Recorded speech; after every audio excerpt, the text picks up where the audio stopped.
Honestly ये title king queen princess आई बहुत cute है, बट आई फील मैं इस पे ज़्यादा फोकस नहीं करती हूँ. I just want to do good films. नमस्कार दोस्तों, गजब हो गया, बवाल मच गया. खेसारी लाल यादव की फिल्म फरिश्ता ने तोड़ दिए हैं सारे रिकॉर्ड.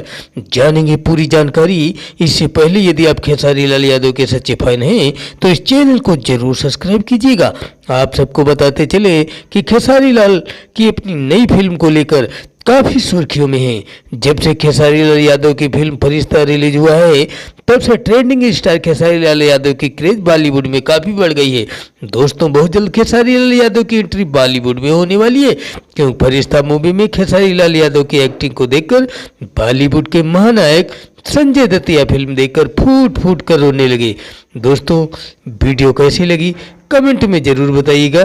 चैनल पर नए हो तो हमारे चैनल को सब्सक्राइब, वीडियो को लाइक शेयर जरूर कर दीजिएगा. मिलते हैं अगले वीडियो में, तब तक के लिए बाय बाय.